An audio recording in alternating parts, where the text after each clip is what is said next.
No vídeo de hoje veremos 3 ações small caps, empresas pequenas que são boas pagadoras de dividendos, vêm pagando dividendos consideráveis e ainda assim apresenta um crescimento maior pela frente.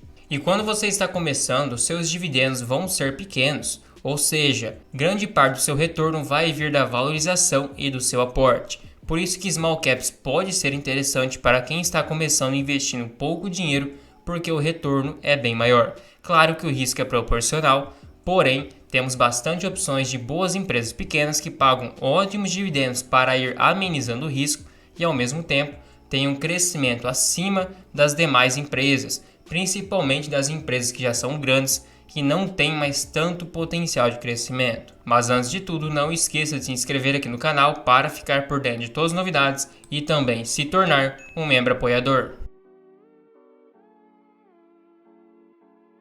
A primeira empresa da lista não tem como deixar de fora. É uma empresa num ramo muito perene no setor bancário, estamos falando do Banco ABC. O seu foco é emprestar dinheiro para médias e grandes empresas, então a inadimplência acaba sendo menor, porque não tem um foco tão alto em pessoas físicas e pequenas empresas, sendo que é um banco negociado abaixo da média do Ibovespa, 5,7 vezes lucro e bem abaixo de uma vez seu patrimônio, pagando um dividendo de quase 7,5%. Hoje o seu valor patrimonial de 0,83 é abaixo da sua média, que é uma vez o seu patrimônio, e também abaixo de anos anteriores. Então podemos dizer que nos últimos 10 anos é o patamar mais barato, junto com 2021 e também 2015, ou seja, a assimetria de mercado favorável. Já o seu preço comparado ao seu lucro, a sua média é 10 vezes, porque ficou bem acima em 2021, acabou arrastando a média para cima, porém hoje está em 5,75, bem abaixo da média e também abaixo de anos anteriores. Só não é o ano mais barato que 2015, e é um banco que vem mantendo um payout bem modesto. Então atualmente gira por volta de 40% e consegue pagar um dividendo de 7 a 8%. Então se futuramente, por não vislumbrar mais tanto crescimento, não precisar mais tanto caixa, ele distribuir um payout de 80 a 70%, pode pagar um dividendo bem explosivo, já que ele também cresce lucros de uma maneira um pouco mais rápida. A sua margem líquida de 14% acaba sendo superior até mesmo do Banco do Brasil, que gira por volta de 10 a 12%. Então é um banco que tem boas margens e vem mantendo desde os últimos anos. Na questão do seu ROI está em 14%, acaba ficando um pouco acima da sua média e também vem mantendo esse ROI considerável. Claro que é abaixo de Banco do Brasil, mas ainda assim é uma boa rentabilidade do capital. O seu crescimento médio de lucro gira por volta de 10, 12 até 15% ao ano. Então é um bom crescimento para se manter no longo prazo. O seu índice de Basileia, ou seja, é a relação do capital emprestado comparado ao seu próprio capital, está em torno de 15%. Então é um bom índice, bem parecido com os demais bancões. E é um banco que tem uma média de dividendos um pouco mais baixa, que foi afetada por causa de 2020 e 2018, mas no geral paga 7 até 8%. Claro que depende do preço que você vai comprar. Já a sua frequência de dividendos é em torno de 4 vezes por ano. Então, tem bastante fluxo de pagamento, não será um problema.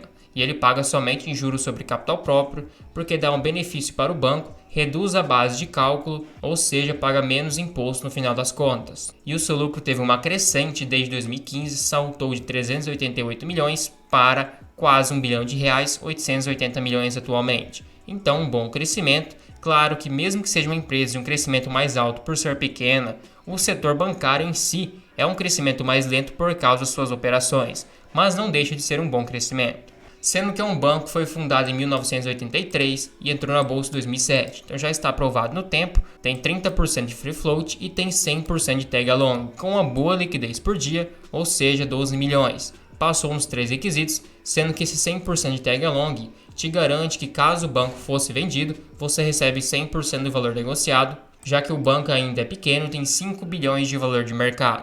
A sua receita também cresceu no longo prazo, ou seja, o seu lucro acabou acompanhando. Claro que a receita acabou crescendo mais, era 1,7 bilhão em 2014, atualmente 6,21, outro ponto positivo. E hoje temos uma distorção, o seu lucro está acima da sua cotação, um ponto muito positivo. Então nos demais anos, a cotação estava acima, por isso que às vezes não pode dar um bom retorno. Os investidores acabaram pagando caro em relação ao seu lucro, mas hoje há uma assimetria favorável para quem deseja investir. E o seu resultado de forma trimestral, agora no primeiro trimestre de 2024, apresentou um lucro de 223 milhões e, em linha com os últimos resultados, apresentou também uma margem líquida de 11%, uma margem satisfatória e um ROI também parecido com os últimos trimestres. Bons indicadores, sendo que teve um custo também um pouco superior ao último trimestre, porém inferior ao terceiro. Vem mantendo seus resultados como já era esperado. Como o banco vem crescendo em média 10% de seus lucros em 5 anos,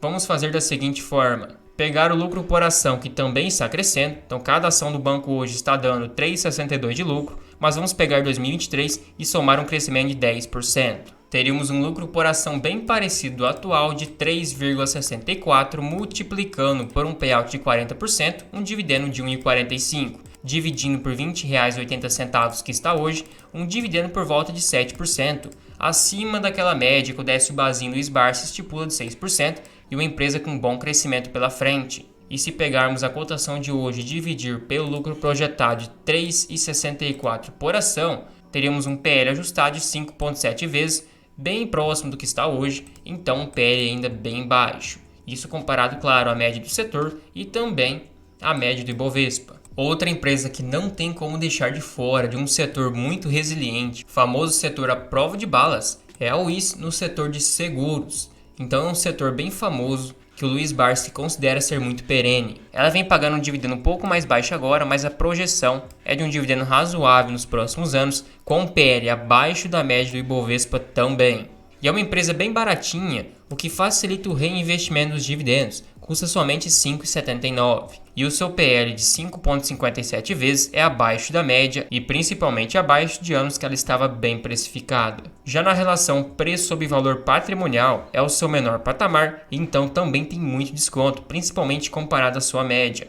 Então esse indicador precifica muito bem uma seguradora e acaba tendo uma assimetria muito grande de mercado hoje em dia. Na questão de margens, realmente veio decaindo, então está com a margem um pouco mais apertada e abaixo também das suas médias. E na questão do payout, ela está mantendo por volta de 36% atualmente, mas 2023 pagou 50%. Então não é um payout tão alto para uma seguradora. Porém o seu ROI e o seu ROIC estão bem altos, mais de 30%, então vem mantendo bons indicadores de eficiência, não tem dívidas, está negativa e está com crescimento de lucros mais baixo atualmente, porém nos anos anteriores chegou a crescer 20% ao ano. É uma empresa que vem mantendo uma boa média de dividendos, deu uma escorregada atualmente porque pulou alguns pagamentos, mas a tendência é que pague por volta de 6 a 7% este ano, sendo que chegou a pagar quase 9%, claro que depende do preço que você comprar também. E em 2023 ela pagou dividendos no mês 6 e no mês 12, então em torno de 2 pagamentos no ano,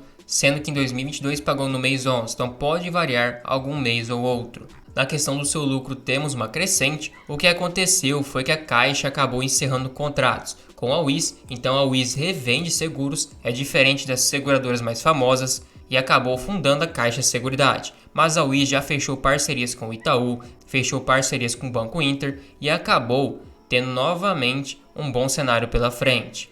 Então acabou abalando o mercado, mas mesmo assim acabou mantendo um bom crescimento de lucros no longo prazo, saindo de 99 milhões em 2015 para atualmente 268. Então é sinal que é uma empresa muito resiliente e bem lucrativa. E é uma empresa que foi fundada em 1973 e estreou na bolsa em 2015. Então também acabou se provando no tempo com 100% de tag along, um bom free float, uma boa liquidez diária para um pequeno investidor, então acabou passando também em todos os requisitos. A sua receita cresceu em conjunto com o seu lucro, um ponto muito positivo, então não foi algo descolado, algo fora da curva e não recorrente. E hoje temos uma distorção muito clara na relação do seu lucro com sua cotação. De acordo com o seu lucro médio, era para estar custando por volta de R$14, então uma assimetria muito clara de mercado. O seu lucro trimestral foi 67 milhões, parecido com o quarto trimestre e o terceiro de 2023, superiores aos primeiros trimestres de 2023 e os últimos de 2022. Então, resultado em linha,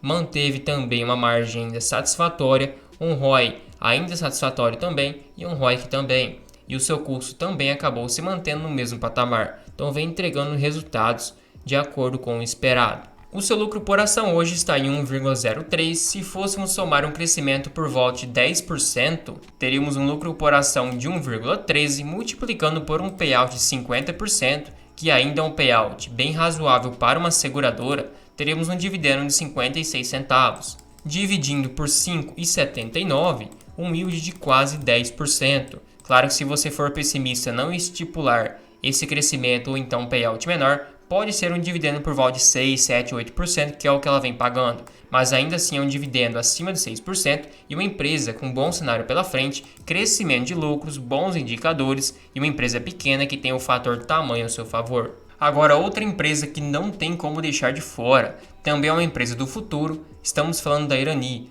O seu principal foco é em papéis e embalagens. Então, basicamente, diferente da Klabin que vende commodity, a Irani utiliza commodity para a fabricação de seus produtos e vende o produto em si. Claro que o preço da commodity acaba afetando um pouco por causa do seu custo de produção, porém em menor nível comparado à Klabin, sendo assim uma empresa mais resiliente, com um PL de 5 vezes lucro e um dividendo bem satisfatório. Ela deu um retorno explosivo em 5 anos de 336%. A sua média de 5,84 vezes lucro foi distorcida por causa de 2015, mas comparado a anos que ela estava muito cara, tipo 2020, a empresa está abaixo desses anos.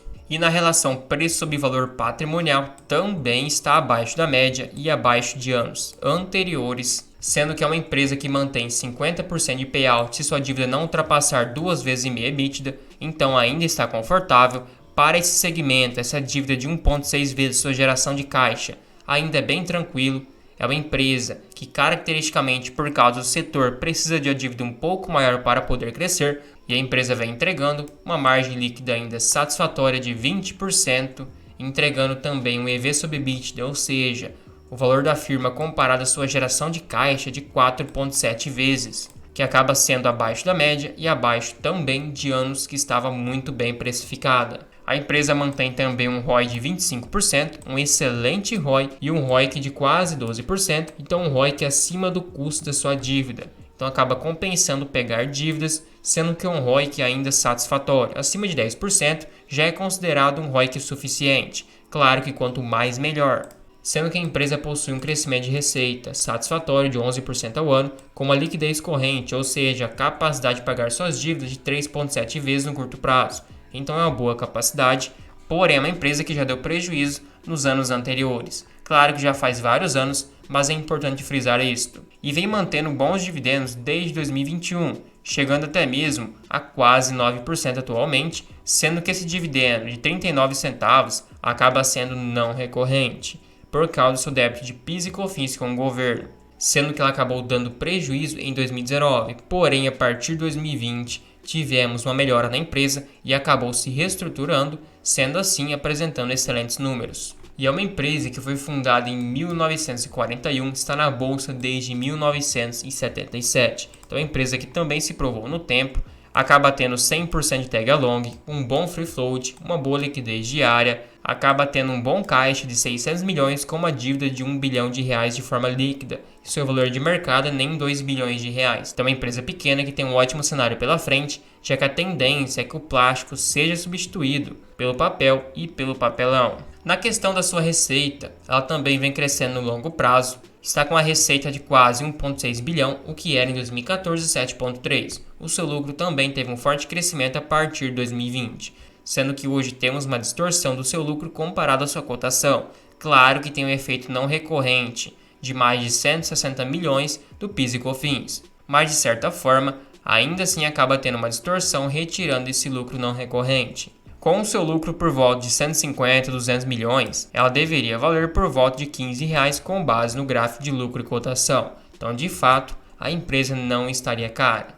Ela apresentou um lucro líquido de 40 milhões no primeiro trimestre, bem abaixo de trimestres que ela teve um lucro bem alto, claro que foi impactado por causa do não recorrente, mas acima do quarto trimestre de 2023, que acarretou por causa dos impairments, ou seja, teve efeitos contábeis que acabou derrubando o seu lucro, porém algo não recorrente, sendo que nesse trimestre apresentou um ROI e um ROIC ainda satisfatórios, apresentou também uma margem líquida de 10% e os seus custos acabaram diminuindo comparado ao último trimestre. Um resultado não tão positivo, porém em linha com o que já era esperado. O seu lucro por ação de hoje está 1,42, mas o que acontece? Temos o efeito não recorrente. A Irani teve um lucro de 383 milhões em 2023, mas por causa do efeito não recorrente do PIS e COFINS. Vamos estipular um lucro de 220 milhões para 2024, já desconsiderando esse efeito não recorrente. Então 220 milhões dividido pelo total de papéis, chegaríamos num lucro por ação de 0,91. Multiplicado por um payout de 50%, chegaríamos num dividendo de 45 centavos. Agora dividido pela sua cotação, um yield de quase 6%. Isso sem considerar o efeito não recorrente, considerando passaria dos 9%. Se dividir sua cotação pelo seu lucro projetado, teríamos um PL de 9 vezes ajustado, acaba sendo menor por causa do efeito PIS e COFINS. Mas de qualquer forma a empresa, com bom crescimento pela frente, acabou se revitalizando, uma empresa que tem um cenário global ao seu favor, já que a tendência é que o plástico seja substituído pelo papel e pelos papelões. Também não se esqueça de se tornar um membro apoiador aqui no canal, você recebe selos de fidelidade para te diferenciar nos comentários, tem prioridade de resposta, acesso a uma planilha de preço teto e a um grupo no WhatsApp exclusivo para membros.